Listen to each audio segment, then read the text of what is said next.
Usa ka pagtuo, usa ka tingog, usa ka katawhan.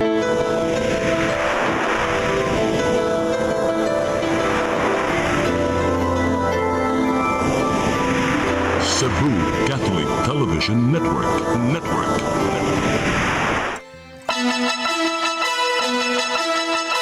Uluhan sa mga balita sa Sayri 47.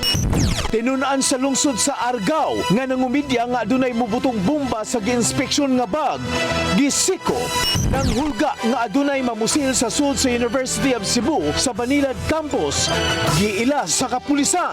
Mga labayanan sa basura ipasusi sa syudad sa Sugbo. Dakong sunog miulbo kagabi sa Sitio Cabansi, Barangay Mabulo ning Dakbayan sa Sugbo. Sugbo, Kabisayan ug Mindanao, Pilipinas ug katawhan kutos maabot sa tong Sibya sa tibuok kalibutan. Maayong hapon. Live kita karon sa CCTN Channel 47 ug kini ang tulumanon sa nag-unang kasayuran nga angay natong masayran. Sa ngan ni Attorney Danica Caballo-Stikling, ako si Dennis Tabar ug kini ang Sayri 47.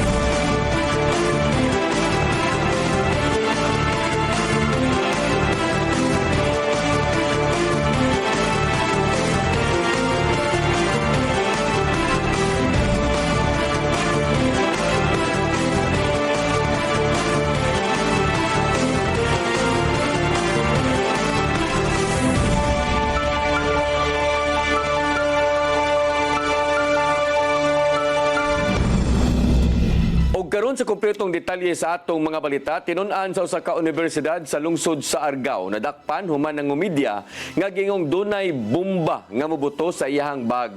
Una pagida sa presinto, gihold una sa Student Affairs Office ang maong tinun-an alang sa investigasyon.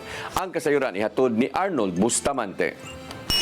Tinun-an sa usa ka universidad nga nimutang sa lungsod sa Argao sa kursong Bachelor of Information Technology nga nag-bomb joke sa gate sa tunghaan ang ginagop sa gwardya alas 3:30 kagahapon sa hapon. Ang suspitsado nga estudyante gilalang sa alias nga si Mark, 20 anyos, nagpuyo sab sa usa sa mga barangay sa lungsod sa Argao. Sa investigasyon sa Argao Municipal Police Station nga alas 3:40 sa hapon sa susamang adlaw nawag kanila ang buhatan sa Dean sa College of Education sa usa ka universidad nga nimutang sa mong lungsod nga si Dr. Fitzgerald Quintanar. Aron ipahibaw nga dunay ilang estudyante ang gihold sa gwardya human mag-bomb joke. Dali nga responde ang mga pulis aron pagsusi sa insidente ug mapaubos nila sa investigasyon ang maong tinun-an.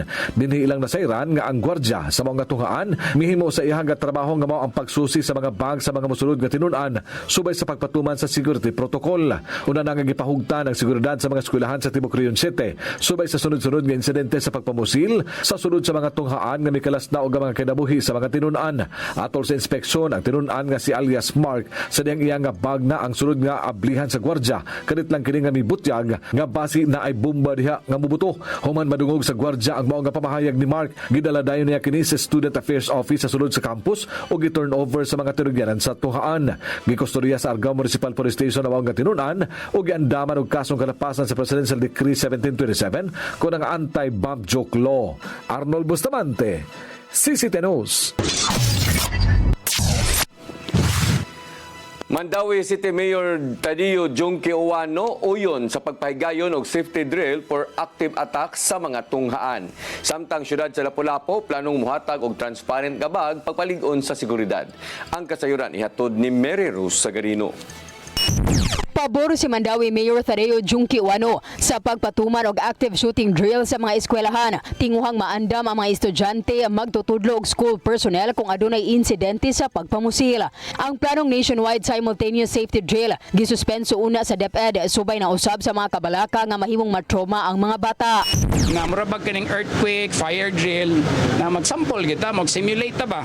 Pero ingon man gud ang taga DepEd nako last week na Mayor murag di pa na i-allow sa national kuno kay matrauma kuno mga bata ko maski bawman mo kay sa nako okay lang, pero if you ask me personally mas gananta ko mag simulate no, kay lahi man gyud kung theory rata puto ra man tamron tuon kung simulate as kibaw kita sa ibuhatan. Ako lang ang personal na opinion, wa ko nagtig-away nila.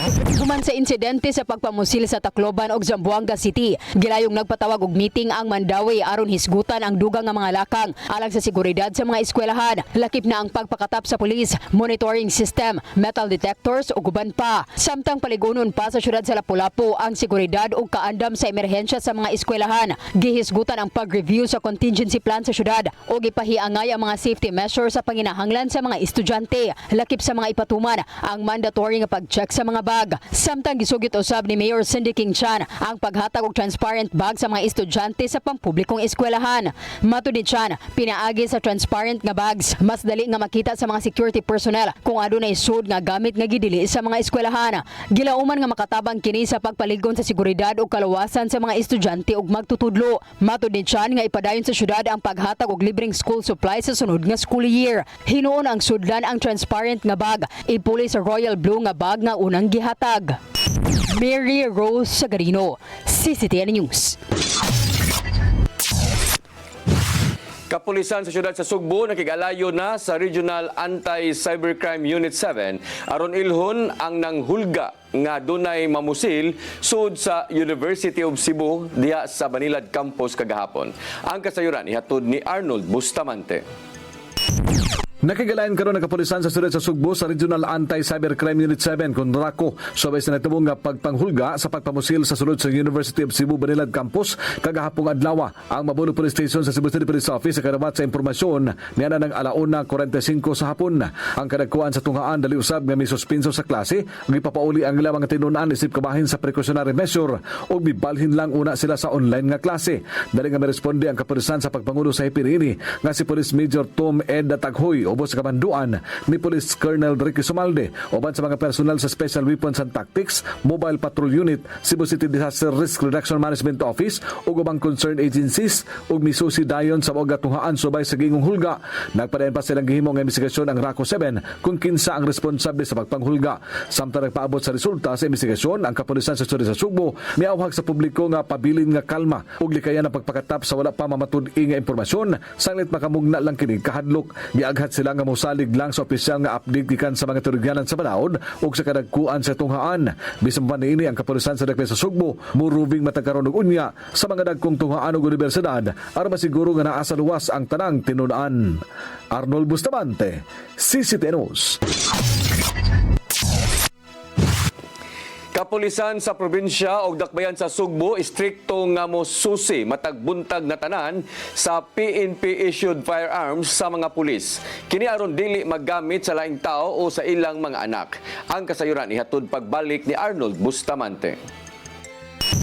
Giangkon sa kadagkuan sa kapulisan sa probinsyang Dakbayan sa Sugbo nga nasubo sila sa sunod-sunod nga insidente sa pagpamusil sa sulod sa school campus di nang gigamit nga arma sa mga responsable gipanag-iya sa mga tinugyanan sa banaod. Ang kaso sa Tacloban napapatud-an nga ang armas kay gigamit iya sa usa ka pulis nga iyaan sa suspitsado nga tinun-an samtang nga didto sa Zamboanga. Armas iyang amahan nga usa ka opisyal sa Bureau of Customs, si Police Lieutenant Colonel Jose Rovic Villarin.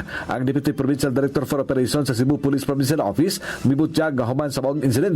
May pagawas dayon og kamanduan ng ilang hepe nga si Police Colonel Abubakar Mangilin Jr. nga istriktuhon na ang pagsusi sa mga armas sa ilang mga personnel. Matag buntag gimanduan ng tanang municipal ug city police stations nga muhimog personnel accounting ug kinahanglan nga ma-account ang ilang mga armas nga gi-issue sa Philippine National Police kanila.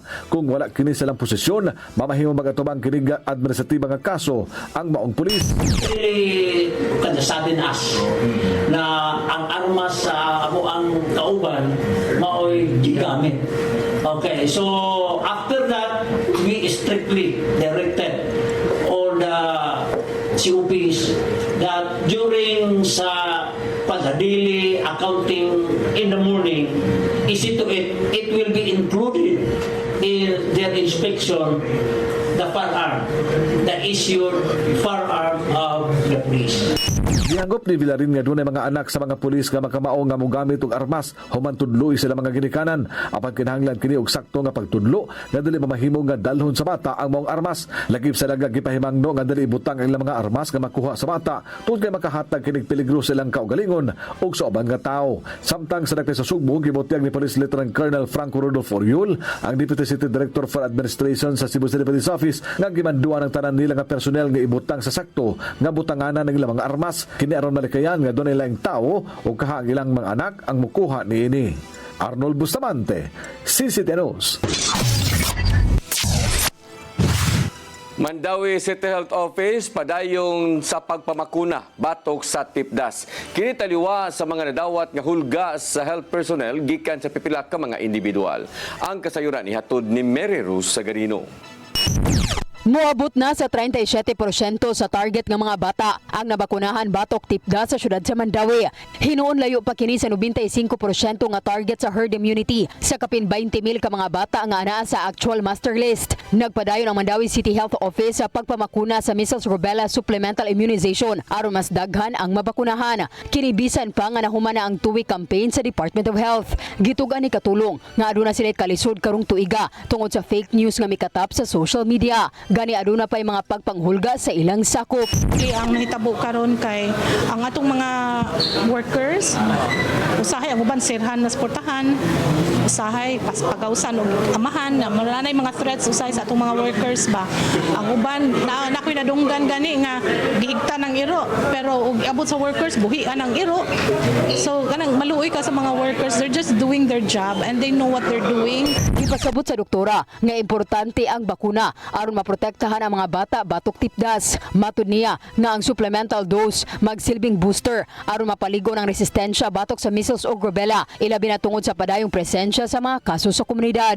Kining mga bata nato gitagaan nato og bakuna kay these are mga diseases manggod which can be prevented by giving the vaccines. Ano? So if you give the vaccines, protektado ang bata, bakunado siya, protektado siya. So kung dili siya mabakunahan, delikado man ang atong lawas, wag kay proteksyon daan. So kung masudlan ang bata sa kagaw, so maglisod ang lawas og fight off sa infection kay wala siya proteksyon daan. So posibleng makamatay. Giklaro usab ni katulong nga ang form nga gipapirmahan sa mga ginikanan dili waiver apan assessment form. Nakabutang niini ang medical ug vaccination history sa mga bata aron matino ang hustong vaccination schedule. Mary Rose Sagarino, CCTV News. Nagpadayon ang misting operation sa mga tunghaan ug ubang pampublikong dapit sa dakbayan sa Talisay. Kini aron kalikayan nga mapakan sa mga lamok, ilabi na kadtong naay dala nga dengue virus. Matod ni Mayor Samsam Gulyas nga lakip sa mga gipang misting mao ang mga kilid-kilid sa mga agianan, kapilya, covered court ug uban pa. Gilauman sa syudad nga dili musaka pa ang ihap sa mga masakit ug dengue. Sa ihap gikan sa Provincial Health Office anaa sa 34 ang dengue nga kaso sa Talisay City gikan sa Enero hangtod sa Hulyo ning tuiga. Gidasig usab sa mayor ang mga nanimuyo nga ipadayon ang pagpanghinlo sa nataran ug iyabo ang mga punduhanan sa tubig aron dili makapangitlog ang mga lamok.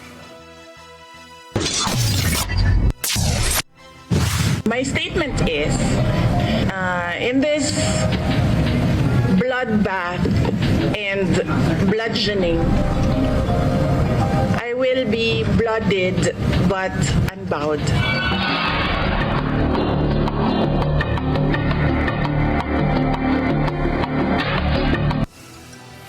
Senate Impeachment Court may pahinumdum sa mga councils o senator judges nga likayan nga mokomento bahin sa kaso kang Vice Presidente Sara Duterte. Gipanalipdan usab sa private prosecutor nga si Attorney Amando Ligutan ang iyang social media nga post bahin sa misleading nga pangutana. Ang kasayuran ihatod ni Gian Navarro.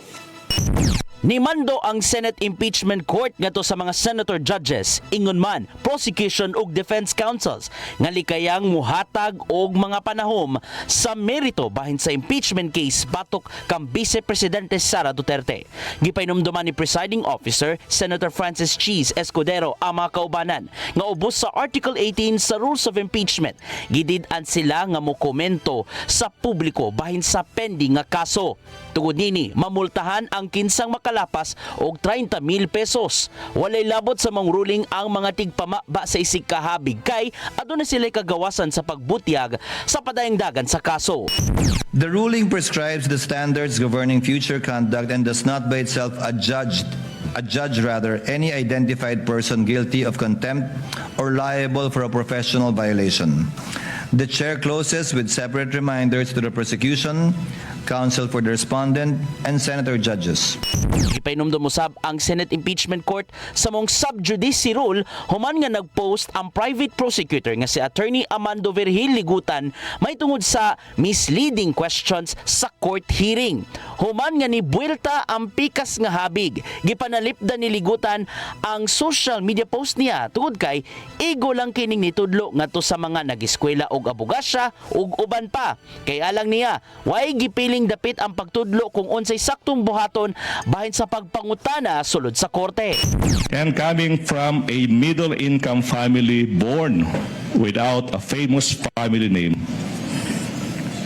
who had to compete for his spot in this capital, I know a thing or two about humility.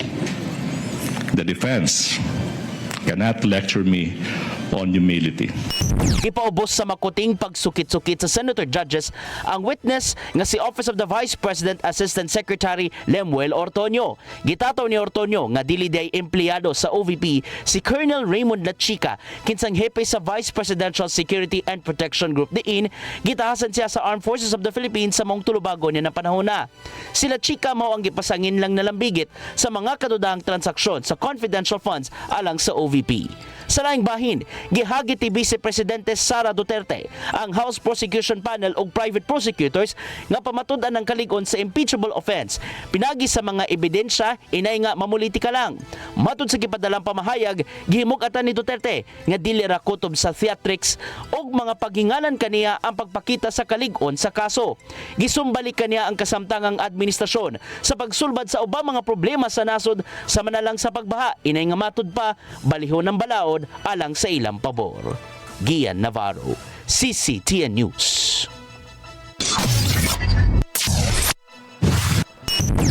Mosunod, mga labayanan sa basura, ipasusi sa syudad sa Sugbo. Kana og daghan pa mga balita sa pagbalik sa Sayri 47.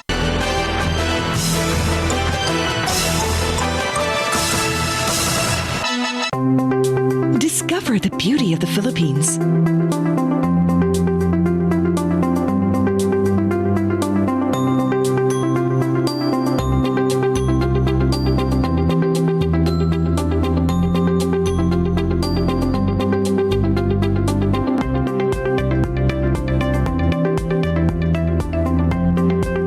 With Philippine Airlines, the country's flag carrier.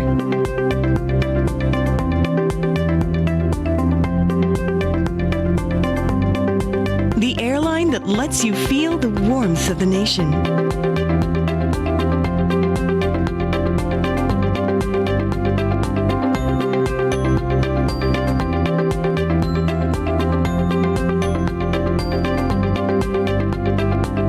Mabuhay!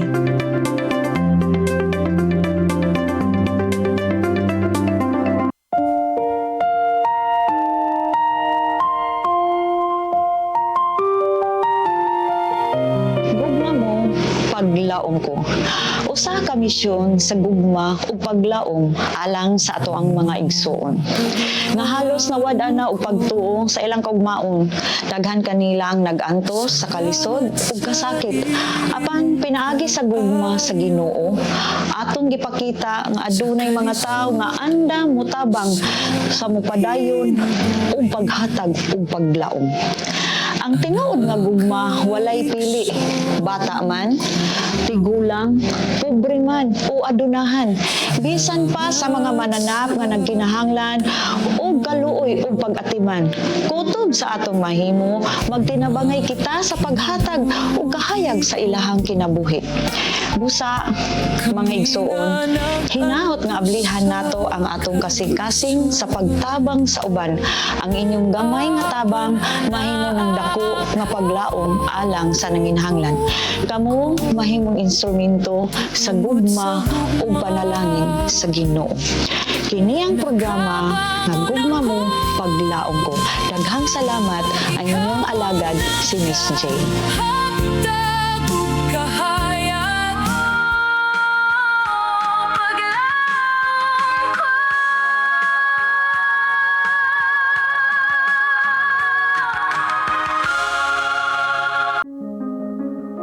Nangita ka ba og wellness consultation o preventive health support?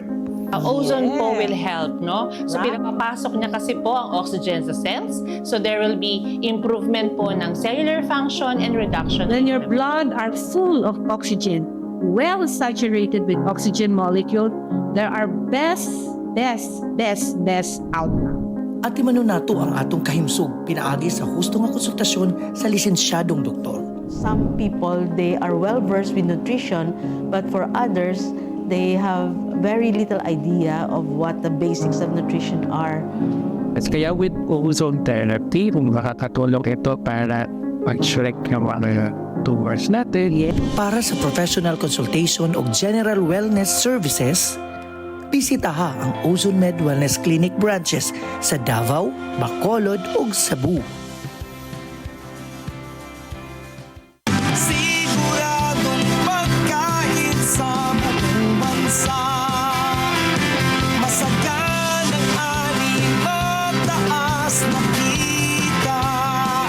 Maunlad na buhay ng mga magsasaka at mga mangingisda.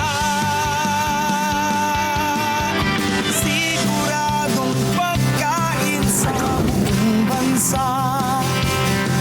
Masaganang Ani o Kita. Season 7.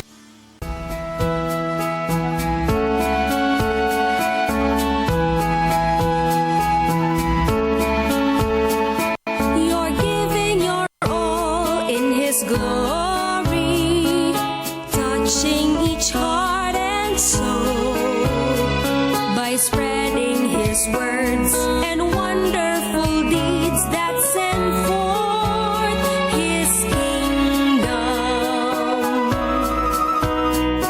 It's love that you feel, that you care for all who have gone astray. You show them the way that leads to His full of life. It's love, faith in action, true love, faith in action.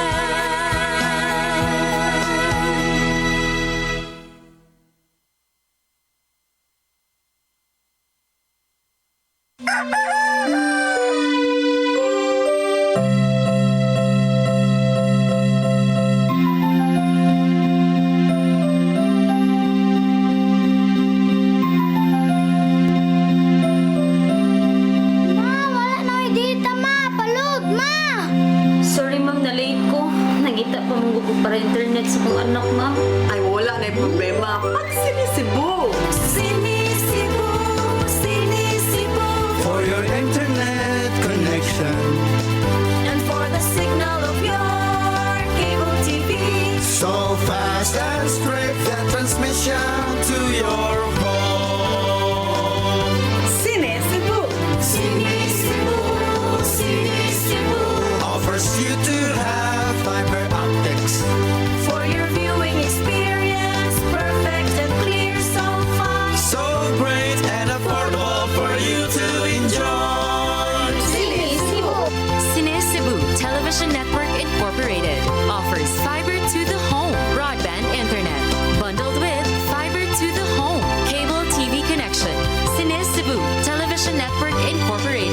starts operation in Metro Cebu and the whole province of Cebu soon. And affordable for you to enjoy. Cine Cebu.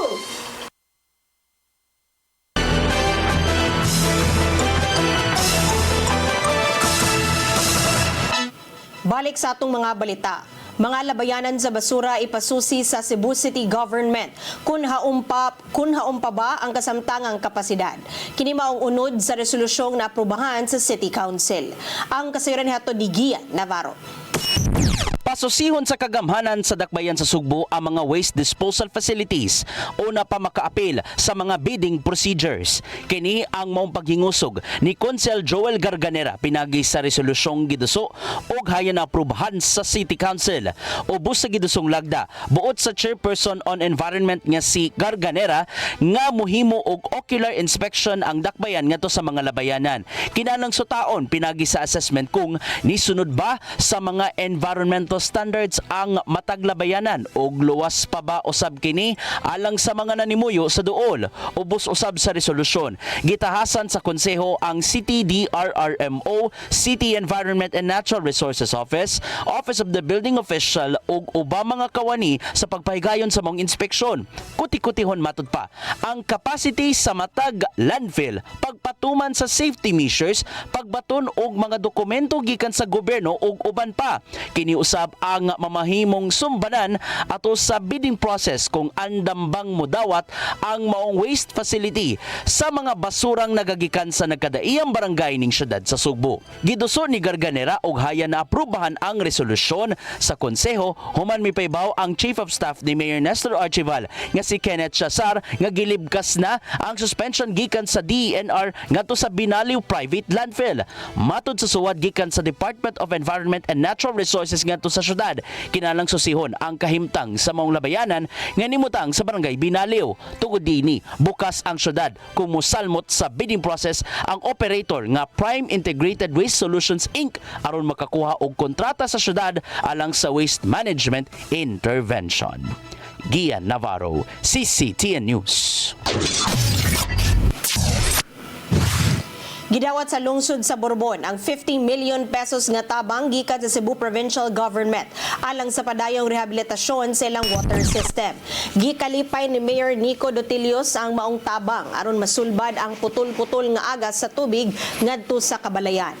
Gamiton sa LGU Borbon ang dakong pondo alang sa pagpaayo sa water distribution system ngadto sa mga coastal barangays. Lakip niini ang pagpaayo sa mga dakong tubo aron matarong ang pag-agas sa tubig.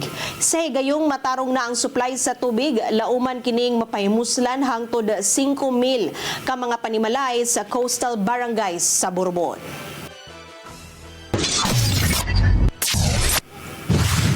Laing 80 ka mga hospital personnel sa Cebu Provincial Hospital sa Dakbayan sa Bugo ang nanumpa isip mga regular, promoted o appointed employees. Naglakip kini sa mga nurses, medical technologists, radiologic technologists, nursing attendants ug midwives. Mato ni Gobernador Pamela Baricuatro nga kini paghatag og oportunidad sa ilang padayong pagserbisyo sulod na sa daghang katuigan. Iyang gipasidan-an ang mga naregular nga empleyado sa pagpabiling matinud-anon sa trabaho ug magpabiling responsableng public servants. Samtang ang hepe sa CPH Bugo nga si Dr. Zoraisa Yorango mipahibaw nga gilauman ang sunod nga batch sa mga irregular sa posisyon.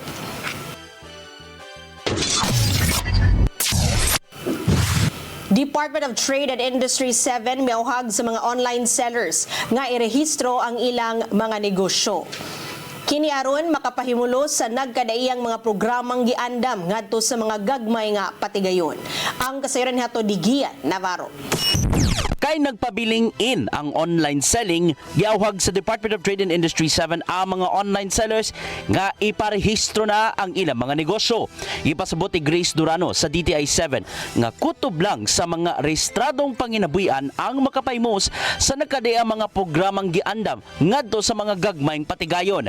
Gikan kini sa nagkadaiyang livelihood assistance programs hangtod na sa rapid business impact assessment kun ugaling maigo man sa mga matalagman ang ilang negosyo. Gawas sa DTI registration, kinahanglan usab ang mga nagkadayang permits nga gipangayo sa lokal nga kagamhanan aron mamahimong legal ug lehitimo ang online business. Dili ta mahadlok anang normal man ang atong mubayad ta og tax, kinahanglan natay kung ano normal na siya. So ang first step gyud nato sa pagnegosyo mo kuha ta sa atong business name kay mao na imurag kung tao pa atuan na siyang birth certificate. Padayon hinuon ang pag-abag sa DTI 7 ngadto sa mga micro, small and medium entrepreneurs diin apil usab ang mga online sellers. Gikan kini sa libreng lectures bahin sa financial capacity hangtod na sa pagpahimos sa mga gipangtanyag nga digital services. So katong mga uban na nga taas-taas na nga level sa digitalization nga initiative, maanam ra pud na siya while mo grow ang atong negosyo. So di ta ka grow kun di ta mo kuyog kung unsay uso mabiyaan ta. Ning pagbuhay lang usab, nakigalayon ang DTI 7 sa pribadong sektor alang sa tripartite Memorandum of Understanding aron mas matabangan ang mga gagmayng patigayon sa nasod. Apil na ang mga online sellers. Moabag ang private sector sa paghatag og platform og maayong tech services nga makatabang sa pagpalambo sa panginabuhian samtang mupatuman ng public sector pinagi sa DTI sa mga polisiya aron magpabiling lehitimo ang mga online nga negosyo. Giila sa isikahabig ang contribution sa MSME sa pagpalambo sa gross domestic product sa Pilipinas. And with these three things, right, we aim to empower or make MSMEs within the Visayas and also Mindanao region more digitally literate so that they can scale their businesses. So with this partnership and strengthened by the presence of DTI, finally MSMEs have someone to go to and have kumbaga, a shoulder to cry on in case they're getting frustrated in building their businesses. Ian Navarro, CCTN News. Kagamhanan sa probinsya sa Sugbo, subsob na ang pagpangandam sa nagkaduol nga 19th Ito Inter-Regional Tourism Federation nga General Assembly nga ipahigayon dinhi sa Sugbo. Ang kasayuran ihatod ni RV Veloso. Subsob ang pagpangandam sa kagamhanan sa lalawigan sa Sugbo alang sa ika-19 nga East Asia Inter-Regional Tourism Federation kun ITOF General Assembly karong Septembre 2 ngadto na sa Septembre 4. Gipebaw sa kagamhanan nga nakig-alayo na kini sa mga buhatan nga mahimong makatabang sa pagpadayon sa pagpangandam aron nga masiguro nga hapsay ug luwas sa mga bisita sa maong kalihukan. Sa nasayran, salmutan kini sa mga gobernador ug tourism officials sa 12 ka mga ITOF member provinces ug regions. Kinigilang Kuban sa Sarawak sa Malaysia, Luang Prabang sa Laos, Totori sa Japan, Tov sa Mongolia, Quang Ninh sa Vietnam, Gangwon sa South Korea, Siem Reap sa Cambodia ug sa probinsya sa Sugbo. Naglakip sa mga importanteng hisgutanan atol sa mga himuong tigom ang pagpaligon sa tourism development, policy exchanges ug sustainable growth sa matag miyembro nga rehiyon. Ingon man ang pag-review sa pagpasar sa mga strategic initiatives nga mahisgutan usab sa committee meetings.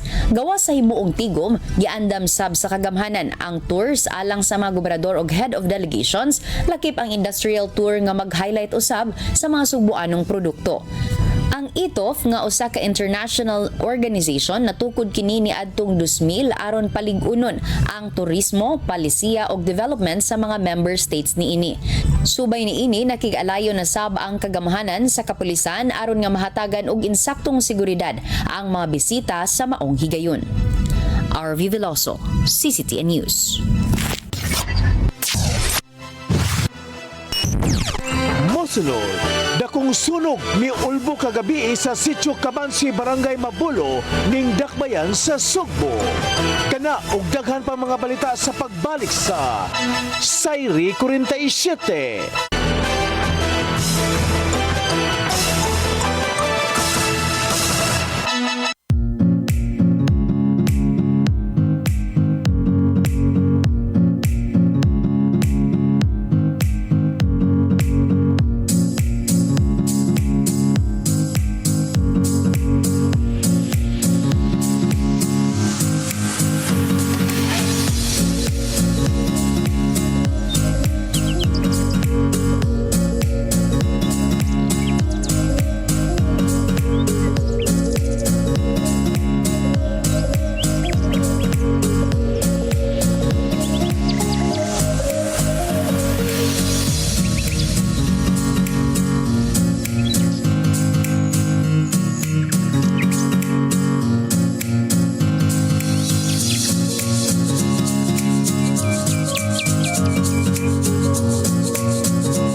Looking for the best internet deals in Negros Oriental? Field Products Negros is here to bring you fast, reliable, and affordable internet with plans made just for you. For as low as 899 pesos per month, enjoy speeds of 50 Mbps, perfect for streaming, working, or studying from home. Need more speed? No problem. Get 100 Mbps for just 1,199 pesos. 150 Mbps for only 1,499 pesos, or our fastest plan, 400 Mbps for just 2,399 pesos per month. Plus, you can add over 100 cable TV channels to your internet plan for just an additional 100 pesos per month. That's entertainment and lightning fast internet all in one. Enjoy no installation fees and start today with a 1,000 peso customer deposit. Call us now or visit our website to sign up with the Field Products Negros. You get internet that's affordable, reliable, and local. Field Products Negros, bringing you closer, faster. Call us at 0917-631-5240 or visit our website www.fieldproductsnegros.net or our Facebook page, Field Products Dumaguete. Subscribe now.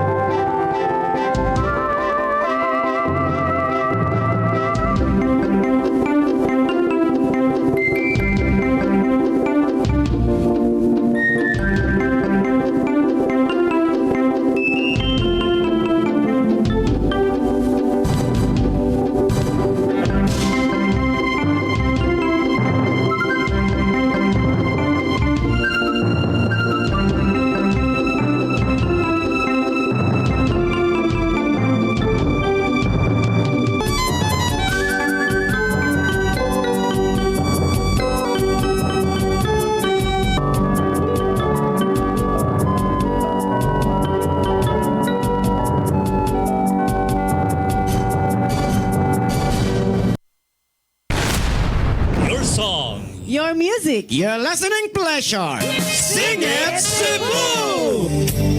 And if I don't need you, this, my darling, I've been told. Jody was the girl who lived next door. I've known her, I guess, 10 years or more. Saving all my kisses just for you. Yes! You got me jumping like a crazy clown, and I don't think you're right to put it down. Since I kiss you, love your lips on wine, the things that bothers me is looking like a fine. Hey, hey, set me free. Stupid Cupid, stop picking on me. Ang kinabuhi, puno sa hagit. Sugpil na ka, Dria! Ay, pag-inarte! Magdita ka! Puno sa pangutana. Bata pa gani ka kayo? Nagpuyab-puyab na ka? Kinsa man ako ang masakitin ako din ay karoon na kinsa! Kung si buti mo'y pasabot na di. Puno sa luha. Pagpili pa, ako nga imong anak o ka na imong mga babae. Kasuko. Yung ano pa? Ano itang kalip, Papa? Apan bisan mangit-ngit pa ang imong kalibutan, aduna pa'y nagpahiping kahayag. Aduna ka pa'y kasumbungan. Mga laman, hanap na. Dear Tatay, Tunog na unlod na. Nganong handuman. Wailaing pagi aron masabtan nato ang Biblia. Kinanglan nga doon natay relasyon kang Jesus. Hangtod sa layan natong panaguban, daghang salamat. Shalom. Tunog na unlod na.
Balik sa ato mga balita, daling girespondihan sa mga bumbero ang nasunog nga budiga kagabi sa may sitio Kamansi, Barangay Mabulo, Dakbayan sa Sugbo. Nadawat sa Cebu City Fire Department ang alarma pasado alas 11 kagabi. Gisaka kini ngadto sa first alarm aron makatabang ang ubang mga fire units sa syudad. Hangtod nga napaong ang dakong kayo sud sa Vic Enterprises pasado alauna na sa kadlawon. Padayong gisusi sa fire investigator ang hinungdan niini. Mibilin ang dakong sunog og 1.4 million pesos nga kantidad sa danyos.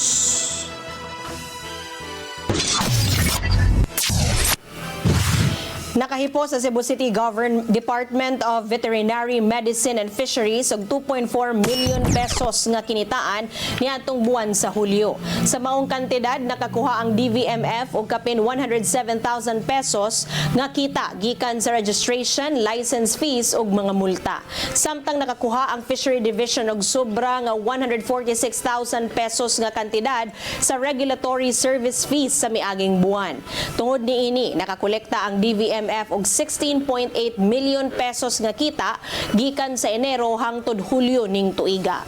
Gumikan kini sa padayong pagpatuman sa mga lagda ngadto sa mga naninda og karne ug uban pa.